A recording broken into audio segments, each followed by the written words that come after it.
మన రాష్ట్ర వ్యాప్తంగా trade union Congress YSRCP trade union Congress ఆవిర్భావం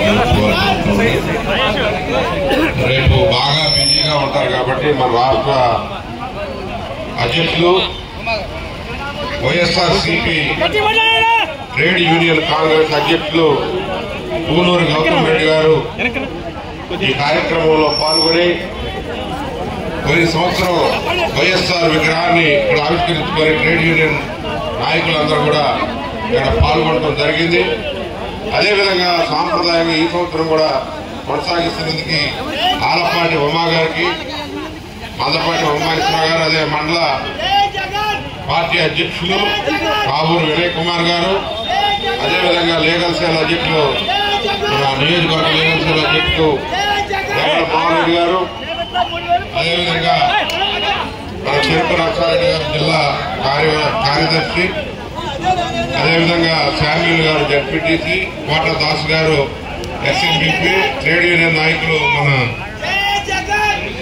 కృష్ణ గారు, అదేవిధంగా మన రంజిత్ గారు, ఇంకా సత్యం గారు, విగ్రహదాత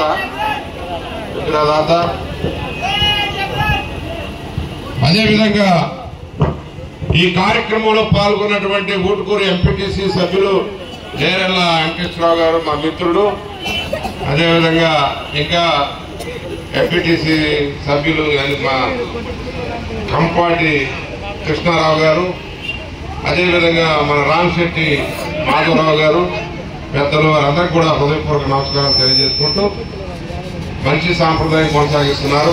గత సంవత్సరం ఎన్నికల ముందు వచ్చాం, ఇప్పుడు ఎన్నికలు అయిపోయినాయి, మన ప్రభుత్వం లేదు. సరే, కొంతమంది కొన్ని మోసపూరిత వాగ్దానాలతోటి కూటమి ప్రభుత్వం అధికారంలోకి రావడం జరిగిందని చెప్పేది విశ్లేషకులందరూ కూడా చెప్తా ఉన్నారు. అలవి కానీ అమలు కానీ వాగ్దానాలన్నీ చేసి ఈరోజు అప్పుల కోసం చెప్పులు అరిగేలా తిరుగుతున్నటువంటి ప్రభుత్వం సిగ్గుపడాలి. ఈరోజు ఢిల్లీలో ఫైనాన్స్ మినిస్టర్ తిరుగుతా ఉన్నాడు అప్పుల కోసం. అంతకుముందు అయ్యో ఈ రాష్ట్రం మొత్తం కూడా శ్రీలంక అయిపోతే ఈ రాష్ట్రం మొత్తం కూడా మరి ఆఖరి బాధలతో అలవడించిపోయే రోజులు వస్తున్నాయి, అప్పులు పాలు చేస్తున్నారు, మనిషి నెత్తి మీద వెళ్తుంది అంతుందని చెప్పి మూటలేసి కార్టూన్లు వేసినటువంటి ఈనాడు పత్రిక కానీ ఆంధ్రజ్యోతి కానీ ఇవన్నీ కూడా తప్పుడు ప్రచారాలు చేసినటువంటి సందర్భం మనం చూస్తా ఉన్నాం. ఈరోజు ఏ పథకం అమలు జరగట్లేదు. ఈరోజు బడ్జెట్ చూసుకుంటే 3 లక్షలకు పైగా ఆర్థికంగా పెట్టారు కానీ ఏది కూడా ఇంప్లిమెంటేషన్ సరిగా లేదు. మొన్ననే యువత పోరు చేశాం, విద్యార్థుల పోరు చేశాం. విద్యార్థులకి ఆయన చెప్పాడు నీకు 15,000 నీకు 15,000 నీటిపారుదల శాఖ మంత్రి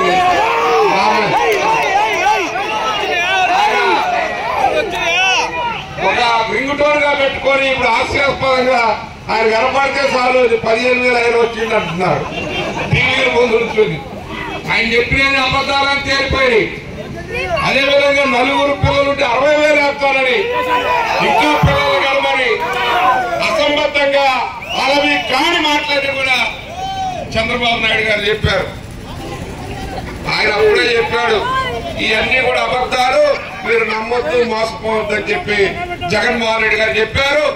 నేను 3,500 పెన్షన్ ఇస్తాను, ఆర్థిక పరిస్థితి బాగలేదు, నిజాయితీగా చెప్తున్నాను, చెప్పిన మాట చేసే వ్యక్తిని నేను, మాట తప్పను మరవ చెప్పను అని జగన్మోహన్ రెడ్డి.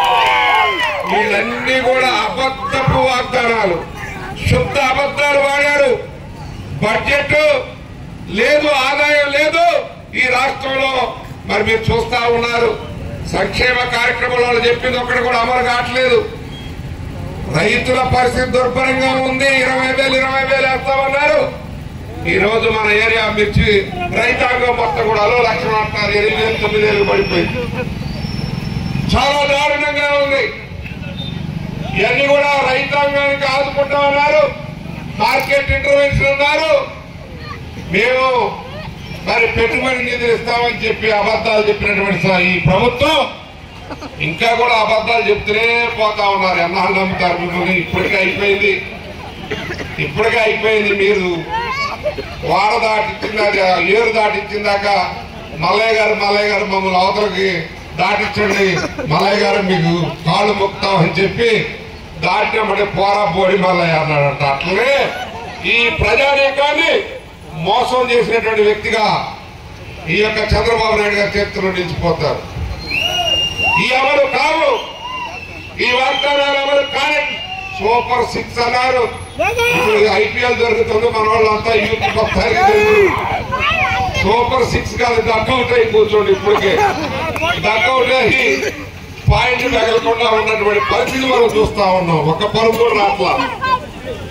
ఈ ప్రభుత్వాన్ని రేపు రాబోయే రోజుల్లో తగిన విధంగా గుణపాఠం చెప్పాలి. ఏ ఎన్నికలు వచ్చినా గానీ ఈ అబద్ధపు కూటమి మాటల్ని మనం ప్రజలకందరికీ కూడా తెలియజేయాల్సినటువంటి అవసరం ఉంది.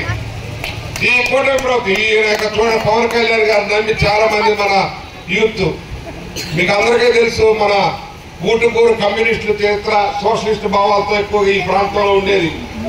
అలాంటి నేనే చేగువేర అని అన్నాడు, చేగువేర వారసుని అన్నాడు పవన్ కళ్యాణ్ గారు. ఆయన నమ్మి యూత్ మొత్తం కూడా ఓట్లేశారు. చేగువేర కాదు, ఇప్పుడు ఏదో మళ్ళీ సనాతన అంట.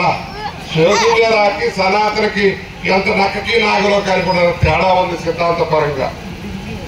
ఈరోజు ఆయనకి సిద్ధాంతం లేదు, పెద్ద రాద్ధాంతం చేసిండు. ఎన్నికల ముందు వాగ్దానాలు, నేను కాపలా ముక్కలాగా ఉంటానన్నాడు, నేను కాపలాగా వస్తాను, నేనే మీ యొక్క ఈ వాగ్దానాలన్నీ అమలు చేసే పోరాటం చేస్తాడు. ఇప్పుడు ఎక్కడున్నాడు పవన్ కళ్యాణ్ గారు? ఏం చేస్తున్నారు? మరి ఏవో వస్త్రాలు ధరించాడు, రకరకాల సినిమా కాదు ఆయన వాస్తవ జీవితం. నువ్వు చెప్పింది ఒక్కడు కూడా అమలు కాలేదు పవన్ కళ్యాణ్ గారు. ఇప్పటికైనా నువ్వు తెరవమని అడుగుతా ఉన్నా. నువ్వు చెప్పావు, చాలా మంది నమ్మారు యువత.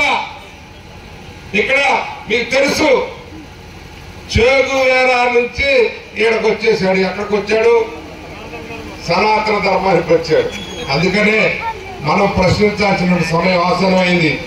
మీరు పేద ప్రజలు మోసం చేశారు, సంక్షేమ కార్యక్రమాలు లేవు. అప్పుడు 29 రాష్ట్రాలు జగన్మోహన్ రెడ్డి గారి వైపు చూసినటువంటి ఈ రాష్ట్రం ఈ రోజు పేద ప్రజానీకం కూడా అలోలక్షణ అంటూ అలవటిస్తున్నారు. రైతాంగం లేదు, కార్మికులు ట్రేడ్ యూనియన్ ఆవిర్భావ సందర్భంగా కార్మికులకు ఉద్యోగాలు, అసంఘటిత కార్మికులకు అసలు ఏం పట్టించుకునే పాపాలు పోలేదు. నిరుద్యోగ యువతకి 3000 పెన్షన్ అన్నారు, అసలు అడ్రస్ లేదు. 3000 ఇప్పుడు ఇస్తారని అడుగుతున్నారు. 18 ఏళ్ళు నిండినటువంటి మహిళలు